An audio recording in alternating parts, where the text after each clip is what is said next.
Hello student, today we are going to start with the new topic, that is hormonal regulation of blood glucose level. In this we are going to talk about a glucose level inside our blood which is being regulated by a hormone. Hormones are what? Hormones are the one which are being termed as the molecule which involve in regulating different tasks inside our body on the basis of how our body demands, with the help of a brain which is the one regulating factor which will order this molecule to handle all the tasks inside our body. So this is how our hormone works. So today we are going to see different hormones which are involved inside our body to regulate our glucose level within our blood.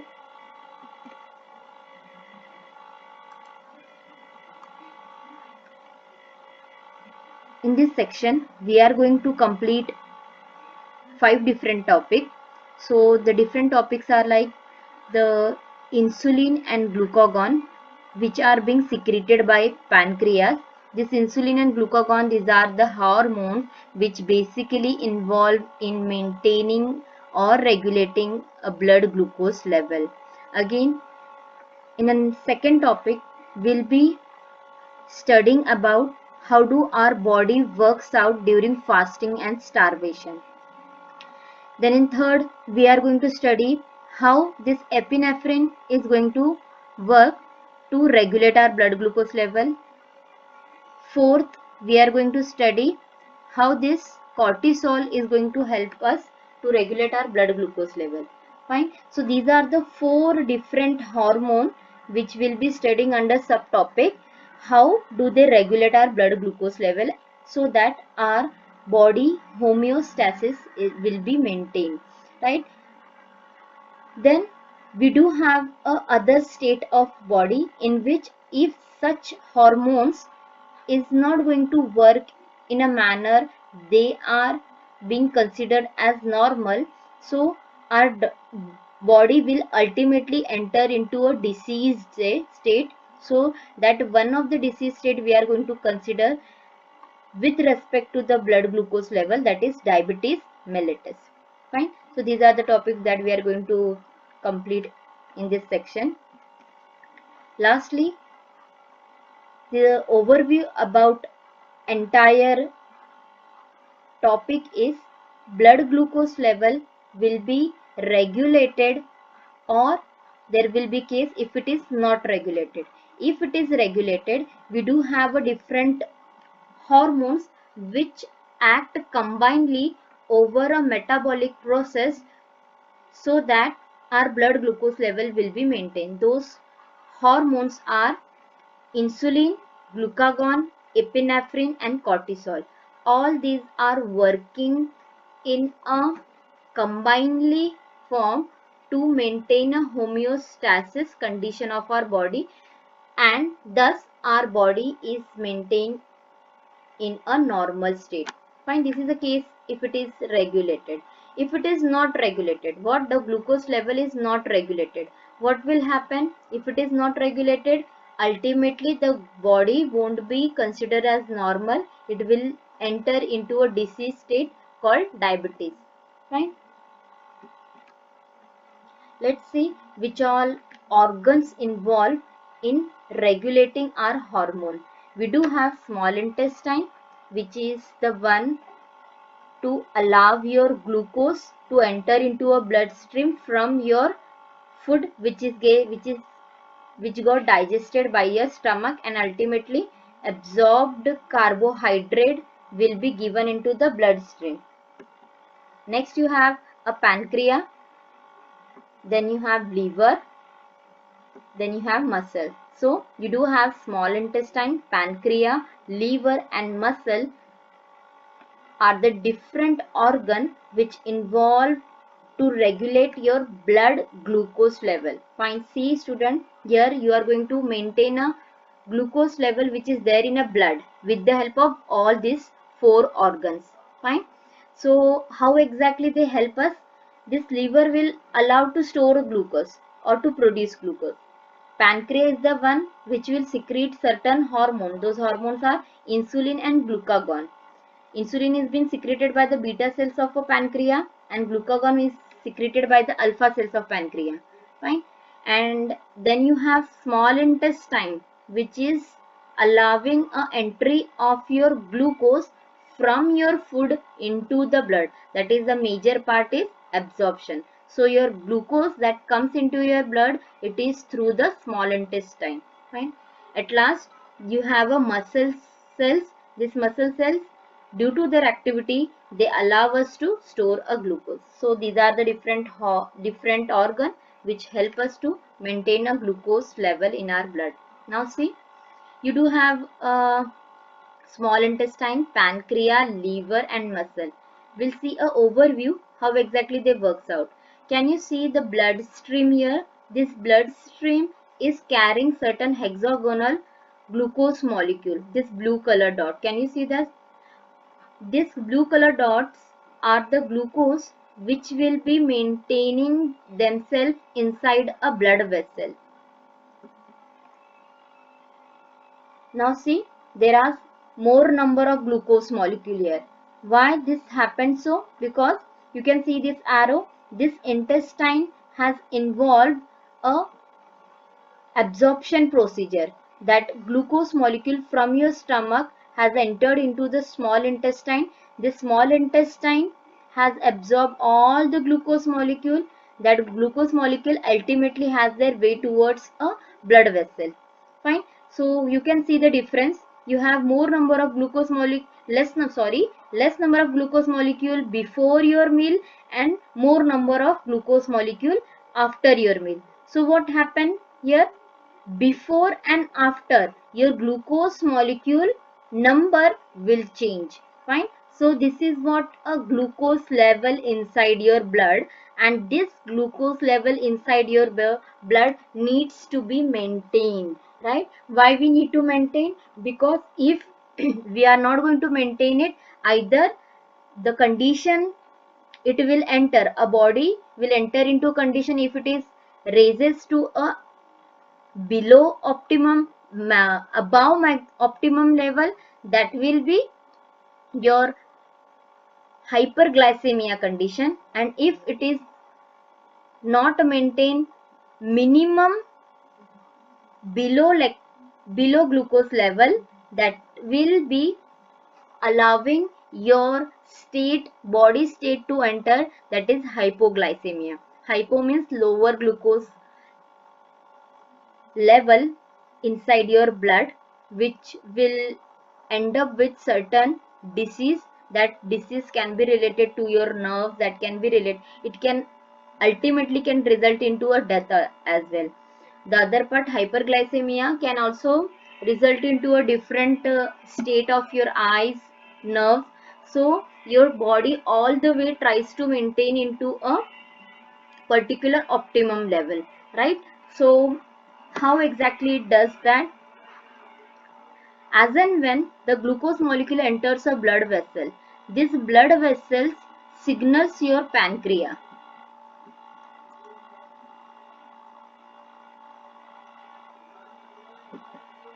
Right? So your blood vessel signals your pancreas. This glucose molecule, the concentration raised within a blood vessel, will signal your pancreas. Now what your pancreas will do? See, this pancreas will secrete insulin. Can you see? See student, this pancreas is going to secrete insulin. Fine. And this insulin which is being secreted by pancreas has its effect over liver and muscle cell. So what has happened here? Your small intestine has withdrawn many more glucose molecule inside a blood vessel, and this blood vessel signals your pancreas to secrete insulin molecule, right? And this insulin molecule which is being secreted by your pancreas has its effect over liver and muscles. Yes, understood? Okay, now we'll see about a pancreas. This pancreas is the organ which is placed exactly below your stomach, and this do has a different cell type. These different cell types are alpha cell, beta cell and delta cell. This alpha cell has a function to secrete a glucagon, right? The hormone that we studied. And next you have a beta cell. The insulin secretion is being done by the beta cell. And lastly, delta cell, which is going to secrete a somatostatin. These are the different cell molecule, right? And lastly, you can see a different red patches.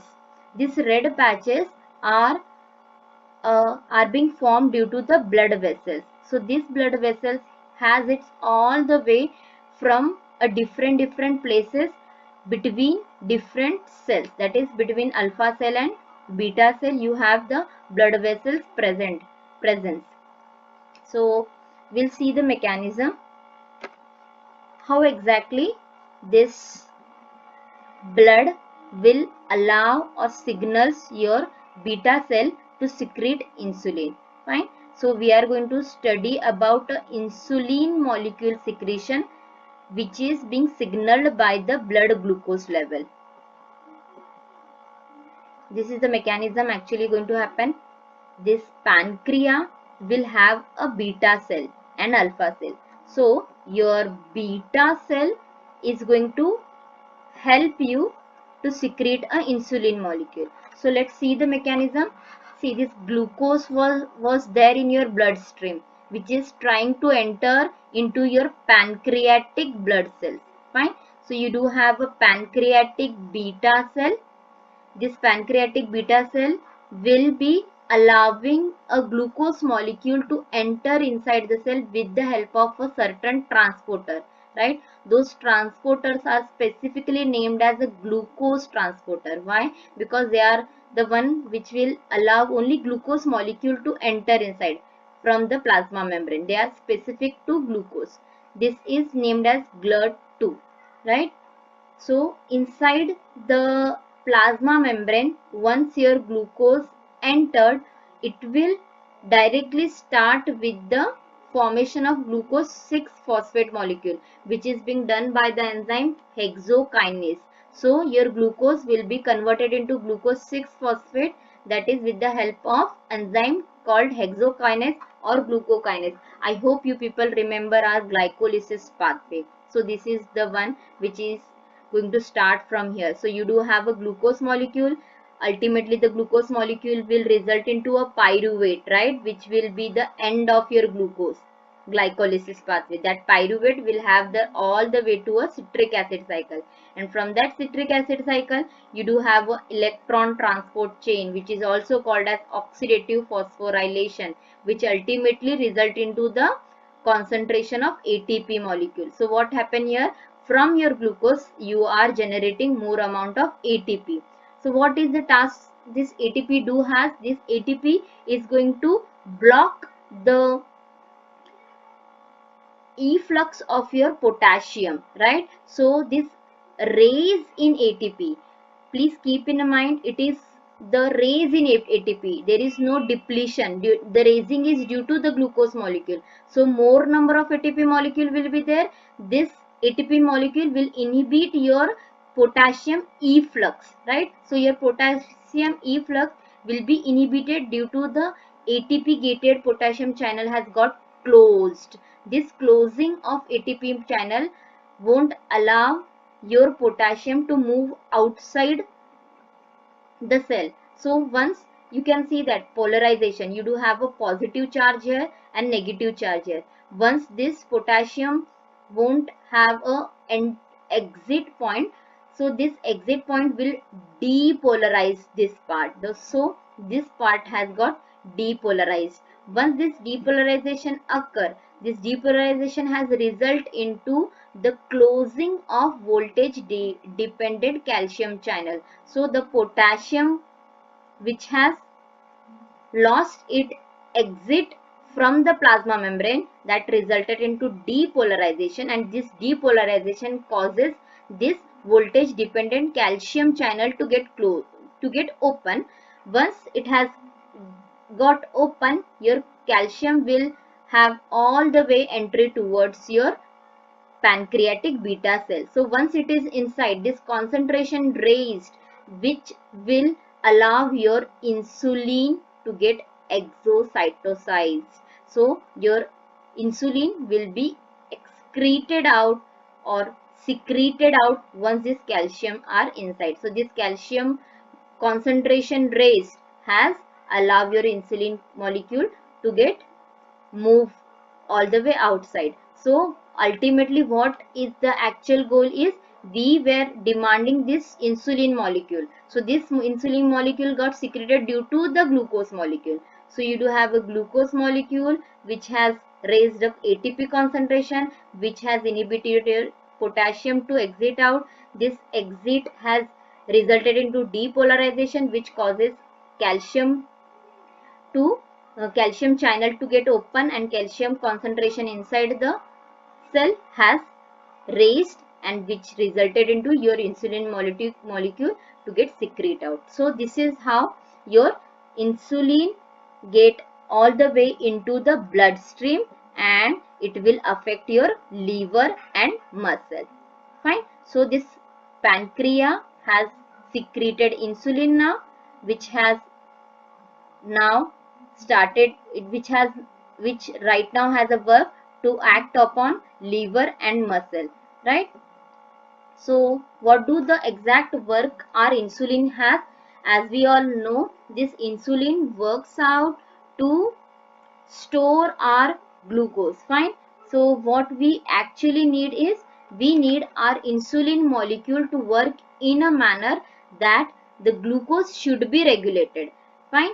Because now what we have seen, due to the intestine, small intestine has withdrawn many more glucose molecule. So that glucose molecule should be used up by a different organ present, and this signal is being given by the insulin molecule, right? So you have this blood vessel which has released a glucose and is being regulated by your insulin molecule. Now see how they are going to do that. See, अब ये glucose का क्या काम रहेगा? This glucose will be regulated on the basis of insulin is going to direct it. Now insulin will tell this glucose, see, enter into a liver, enter into brain, enter into adipose tissue. Fine. So once they enter inside, what do the work they have? They will either get stored into the liver into the form of a glycogen, or they will enter into a glycolysis to generate acetyl CoA through pyruvate molecule that we all know very well. Fine. From glucose you do have acetyl CoA molecule. This acetyl CoA molecule will ultimately generate a ATP molecule. So your glucose in the one way it has got utilized to generate a energy molecule, that is in the form of ATP. And if it is not being getting oxidized into the form of energy molecule, it will ultimately enter into a triacyl glycerol, right? This triacyl glycerol, which will be called as very low density lipid molecule, this will be entering into a permanent, or you can say a long term storage as a triacyl glycerol into the adipose tissue. Fine. So this is how it is going to work out inside your liver and get stored. Other way it can do is this glucose molecule which is there in a blood will enter into a brain, right? Through the bloodstream it will happen. So what the brain will do, brain requires energy all the way, so it will perform a glycolysis continuously to generate ATP, and CO2 will be released out. So this is only a glycolysis will happen over here. Here you have a glycogen synthesis and glycolysis happening here.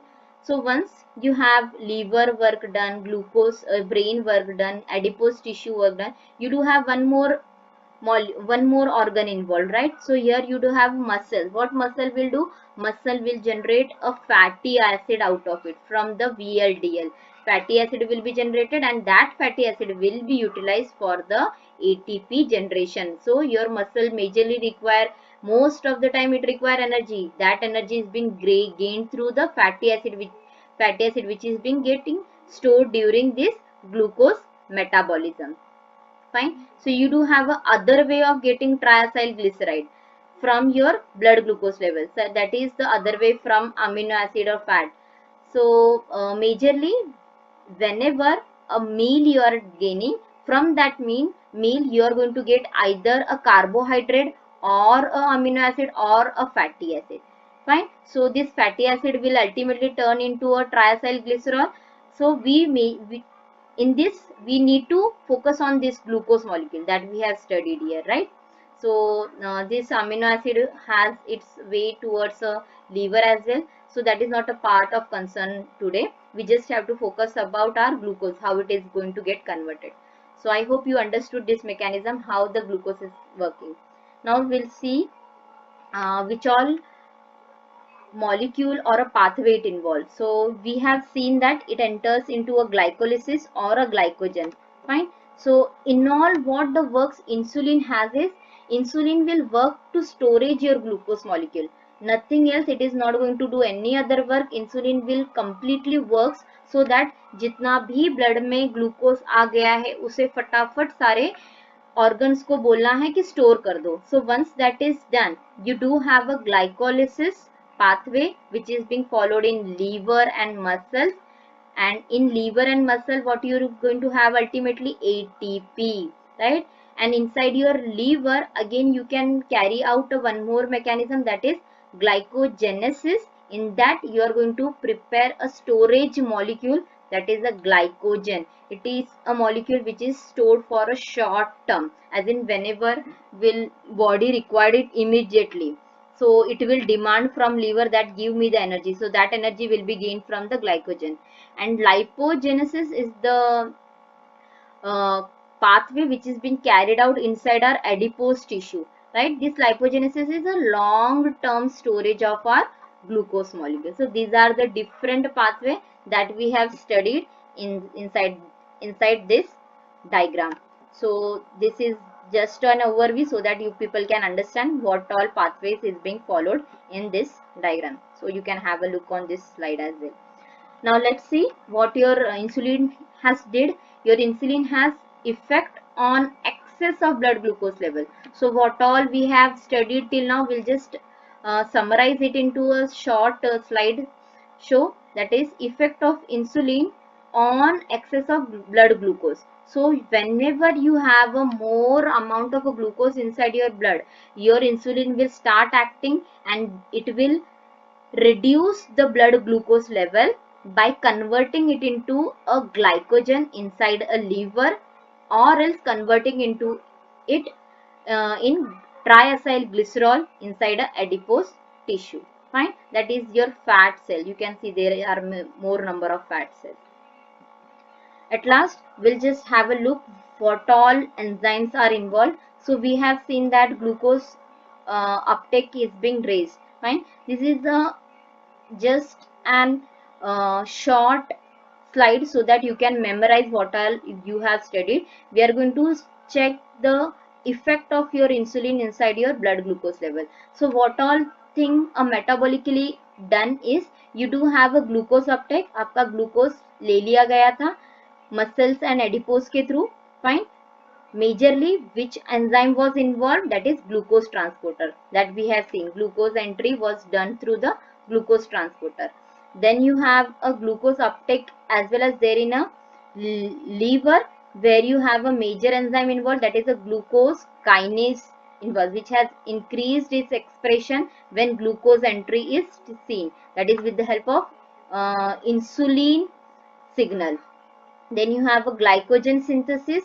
Now here glycogen synthesis has raised, we need to start a storage molecule. So glycogen will get stored due to the help of glycogen synthesis inside your liver and muscle. So you do need to have a glycogen synthase enzyme so that it will help you to synthesize the glycogen molecule. Now abhi we need to break down the glycogen, should be stopped, right? So the glycogen molecule breakdown pathway will get decrease down, because we don't want to increase the level of glucose now. So that can be done by decreasing the level of glycogen phosphorylase. Fine. Lastly, you have a glycolysis, acetyl CoA production should be increased, right? So this increasing will be done by phosphofructokinase 1 by increasing the concentration of phosphofructose 2. Again, in this inside we all know we do have this many enzyme working together, that is pyruvate dehydrogenase complex and your phosphofructokinase. Again, for a fatty acid synthesis to happen inside our liver, you need to have a acetyl CoA carboxylase. For triacylglycerol synthesis, you need to have a lipoprotein lipase. Thank you.